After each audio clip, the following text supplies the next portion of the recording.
Hello, welcome back to my channel. Today I want to do a reading wrap up of all of the books I read in August and September because I did not do an August wrap up because I barely read in August. So I want to do a wrap up of those 2 months as well as some of my fall TBR or maybe just October TBR. I found a lot of good books in September, but August was really bad, so we're just gonna get right into it. I did record an entire video of me reading this series with all of the spoilers included. Every single one of my thoughts is in that video there's no holding back. So if you're really intrigued on my thoughts on this series and you want me to go more in depth, then maybe go watch that video. Anyways, I read this at the end of July, so if you want my opinions on that, that's in my July reading wrap up as well as the video I was just telling you about. After that, I spent all of August reading these 4 books, and that's all I read in August. And oh my gosh, I keep saying August. And that's all I read in September, which is insane. I usually read at least 5 or 6 books. And that I would say is kind of like on the low end. So reading only 4 books and them all being romance, which is kind of the easiest genre to read, is insane. I had a huge reading slump, and the only reason I even read these is because I was forcing myself to for that video. But anyways, let's get into it. The first book I read in August was Heartless. This book is about Cade and Willa. These are all cowboy romances, or like Western romance. I don't know if they're really cowboys. No, I think they are cowboys. These are all cowboy romances. Cade is the brother of the male main character in this book, and Willa is the best friend of the female main character in that book.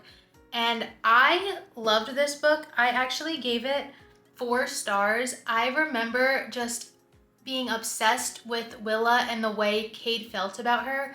This had a grumpy sunshine plot with Willa being the most carefree, lighthearted, happy person, and Cade being the opposite, and he was trying his very hardest not to feel the way he felt about her, but he just did. And I love that in a book. I loved that he was so mad at himself and so disappointed in himself for giving into those feelings, and the way it gives you a slow burn, it just really does something for me. On top of that, this also was an age gap romance, which I'm not like a huge fan of, but I do like the way they did this. These I read so long ago, so just don't get mad at me for not having like the most in-depth reviews if you want that. I made a video while I was reading them. But I remember that one of the main reasons I didn't give this a 5-star was because of the ending. The way that it ended, to me, kind of changes the romance plot. I don't want to give any spoilers, but if you know, you know. And to me, that thing that happens makes a romance story feel more forced, even though it didn't in this one because of the way they went about it. I still just would prefer if it was a more natural reason for them to stay together. Anyways, I gave that 4 stars. I really enjoyed it. After that, I read Powerless, which was Jasper and Sloane's book. Jasper is one of the best friends of the brothers from these stories. He is basically their brother. He grew up with them, but he has a very tortured past, a very dark past. He's one of those very sad, quiet, reserved people. And Sloane is a dancer from the city, and she spent her childhood going to Wishing Well Ranch during the summers, and that's how she met Jasper. Jasper's a little bit older than her, and so their childhood romance was kind of one-sided, or very one-sided, and as adults they come back together. So there is a little bit of this second chance romance, a little bit of a childhood lovers kind of vibe, even though it's not exactly that. I really enjoyed this story. I think this one might be the highest. Yes, I think I rated this one the highest, or it's the same rating as, okay, this one has the same rating as the last one, but I gave this one 4.5 stars. I honestly would probably change that. Let me rephrase. I actually gave this 4.25, which makes sense in my head now because it isn't my favorite book from the series. But I loved Jasper and his broodiness. I just do love that, clearly, as you see with my feelings about Heartless. I do like the grumpy, broody man, because I like when the female main character has to like worm her way in, or she's the only person that he likes or the only person that he talks to about certain things. And that's what this book was, where she was his person. He actually has a nickname for her, which is like, I think it's Sunny, because she's like the sunshine in his life. And I love that in a book. I love when the romance is, I hate everyone except you. Like, I love you, but I hate everyone else. And that's exactly what this gave. And I did love that. The one thing I remember I didn't like about this book, the thing that drove them together, I feel was just not, it wasn't the best way to go about it. I personally feel there was another storyline that should have had more attention than the one that did. And the one that did was leading to the last book, so I understand why it was in there, but I just don't think it should have been. That's not that it shouldn't have been, but I don't think it should have been the driving factor in that story.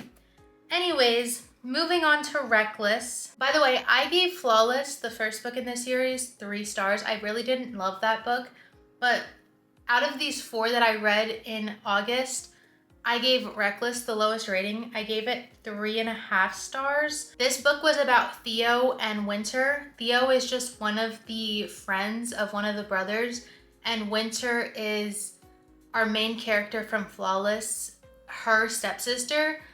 I personally didn't love this book. I found it very entertaining and I enjoyed the romance. However, as a part of this series, it didn't fit for me. It didn't give me the same vibes as the other ones.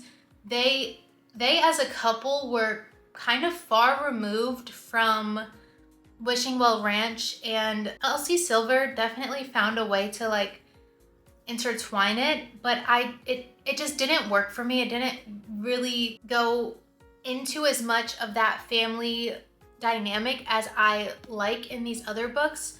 So that wasn't my favorite, but also there's some things that happen in this book that I just hated. There's no other way to put it. I just did not enjoy certain things that happened in this book. There was a time jump that I didn't like. I can't get behind. I can't understand why it was necessary.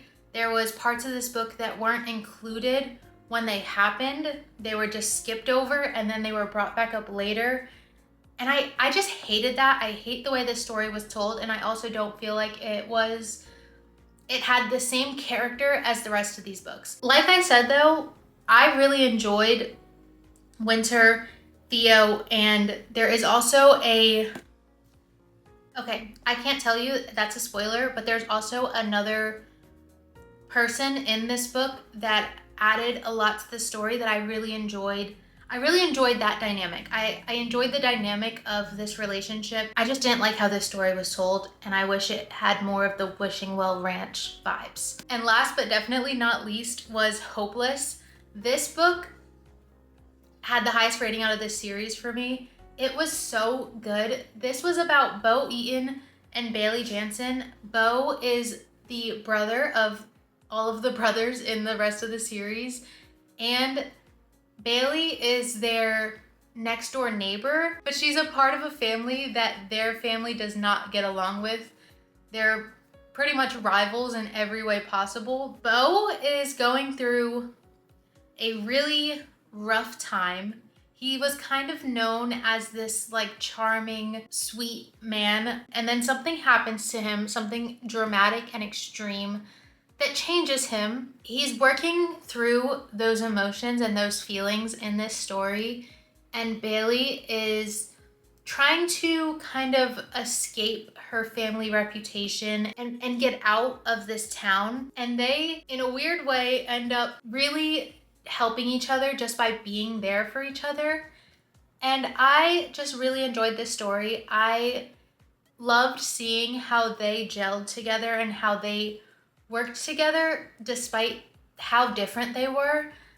Specifically with their ages, this was a huge, not huge, this was an age gap romance. This is not a spoiler because it's literally in the description, but they ended up having a fake engagement to try to help the town and his family see them both differently, see that he was doing better and she was not what her reputation said she was. That's kind of all I can say without giving too much away, but I just really, really loved this book. I loved their relationship dynamic. I loved how Bailey was so innocent and so sweet, but she was also so hardworking. She didn't take shit from anyone.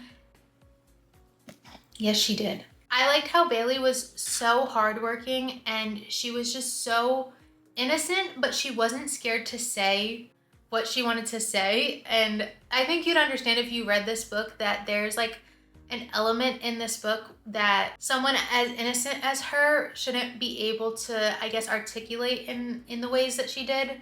And I enjoyed that. I enjoyed the hold she had over Beau and the way Beau protected her. It's like his whole life just became protecting Bailey Jansen, and I loved that. I loved it. I think he was obsessed with her, and that's what I want to see in a book, okay? So yeah, I ended up giving that 4.5 stars. That was my favorite book out of that series. And yeah, that's all that I read in August. So let's go into September, which I had a much better reading month in September. And it started with a video where I read some books off of my physical TBR. The first book that I read in September was Long Live Evil by Sarah Reese Brennan. I didn't love this book. I gave it 3 stars though because I did get through it, and if I'm being honest, if I wasn't reading it for the video that I was reading it for, I probably would have DNF'd it, but I didn't, and I got through and I pushed through, and by the end I was thoroughly enjoying this book. However, I wouldn't necessarily say that even though I liked the ending, I wouldn't say that I really liked this book because it took me so long to actually start enjoying it. Anyways, the premise of this book is Ray has a terminal disease, and her sister read stories and read books, and that's kind of like her whole life at this point because she is literally dying. And one of her favorite books is this fantasy series that she actually ends up in as one of the main characters and finds herself being the villain. She has to kind of complete this mission to escape the book and stay alive, or she'll die in the book and in real life. And that's kind of the whole premise of this book. She, in my opinion, was a very frustrating character. I did not enjoy her character. I didn't enjoy some of the stuff that was said in the beginning of this book. I also did not enjoy how this book was told because it was a whole fantasy book that she was going into.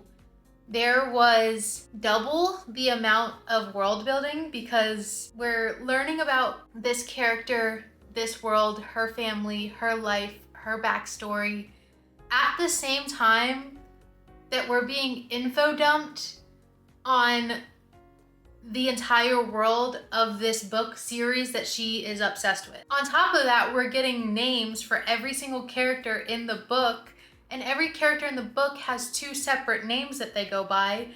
And then the main character that goes from the real world to that world also has a separate name in the book. And honestly, I didn't love this book. Now that I'm thinking about it, I remember enjoying it when I read it, like towards the end, I started to enjoy it.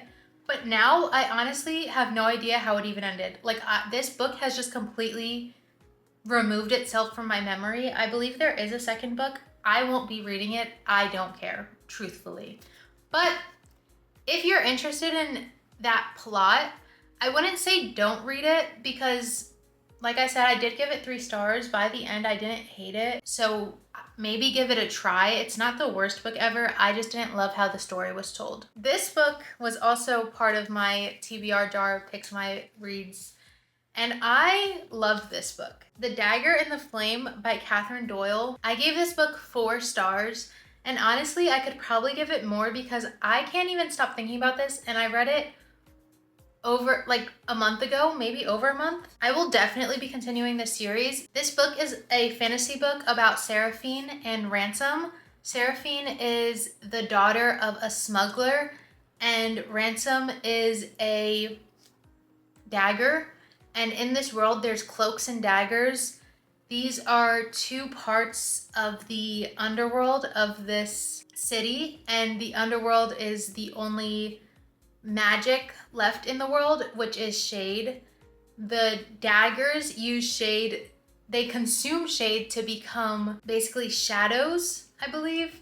And then the cloaks wear shade so that they can blend in with the shadows. I'm still kind of a little bit confused about the magic system because it was very interesting and very different and unique, but I think that's kind of the gist of it. Seraphine ends up joining the cloaks after her mother is murdered by the daggers. One thing to note about the cloaks and the daggers is that they do not cross paths and they don't mess with each other. Oh yeah, the daggers kill people and the cloaks steal from people. So the daggers never steal and the cloaks never kill. And that's kind of, they don't step on each other's toes. They also don't mess with each other. So the daggers don't kill the cloaks. However, once Seraphine joins the cloaks, when Seraphine's mother is killed, she is a target as well, and that's why she runs and flees and joins the cloaks. Normally when you join the cloaks, you're off limits, but Seraphine is still a target, and that's what this book is about. It's about Seraphine and Ransom. Ransom is the dagger that is trying to kill Seraphine. Turns into an enemies to lovers, maybe something more, I don't know. The series is not over, but this book was really good. I loved this book. This was a real enemies to lovers book, and it's one of those enemies to lovers book where you don't even understand how they're going to end up together, but they, I guess, technically do. I don't know. I don't want to give too much away, but this is a great book and you should definitely read it. I definitely recommend it, and I also just cannot wait for the next book to come out. Now, I said I wasn't gonna promote this book.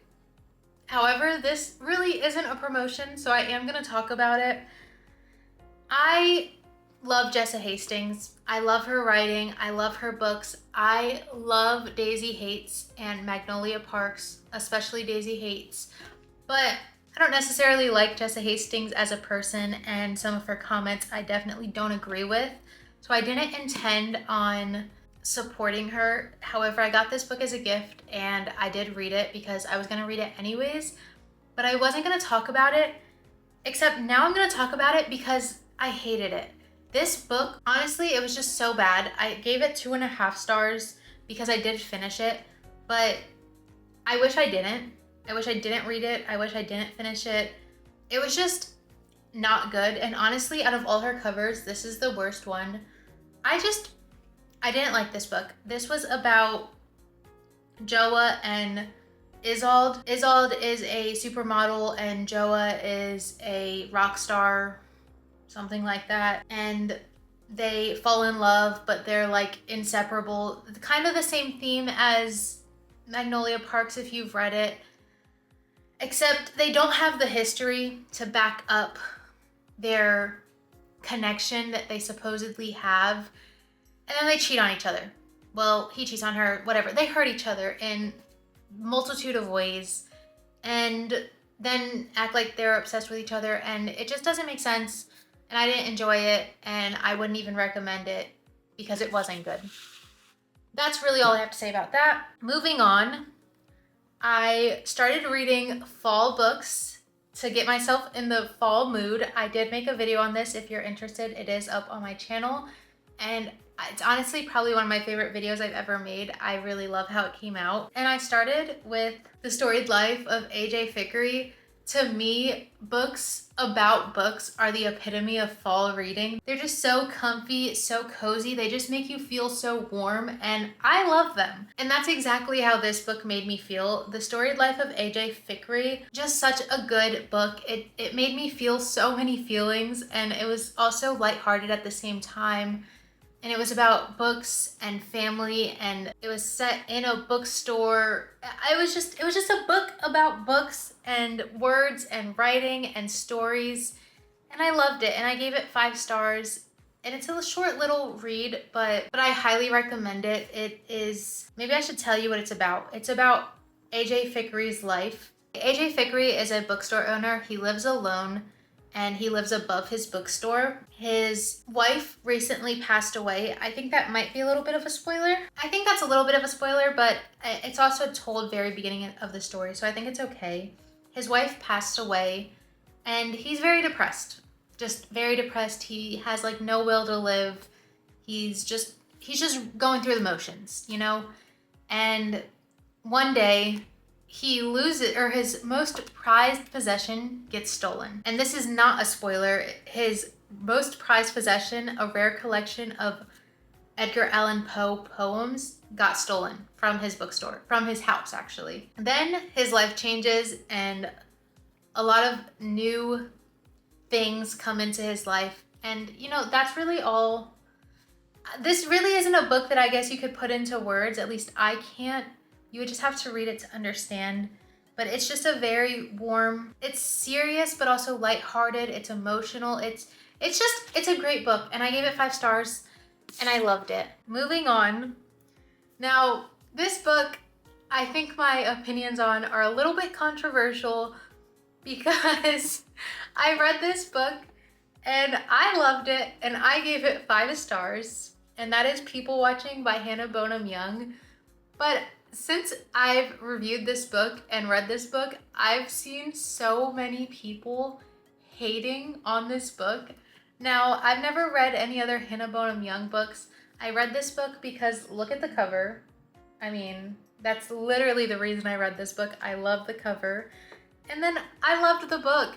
Of course, I saw some of the reasons that people didn't like it and thought, those are good reasons not to like this book. But I don't think I'm gonna change my rating because I really enjoyed this book. I saw those things, but I kind of just pushed them out of my mind, and I don't think I was considering them when I rated it. In the video that I rated this book in, I had just finished this book, and then I picked this one up and I finished it, and I gave this one 5 stars, and then I gave this one 5 stars, and I was so shocked by that because 2 5 stars in a row is crazy. And I even said in that video, maybe it's just the perfect storm of I'm getting out of a book slump, I am reading fall books for the first time, and fall reading is my favorite reading time. And also I just am having a really fun time reading right now. And I do think that may be why I gave this 5 stars. So my 5 star for this book may not hold as much weight as it usually does, but either way, I loved this book. Yes, this book was about Prudence and Milo. Prudence is a very serious person, I would say. She is currently at home, living at home, and helping take care of her mother who has dementia.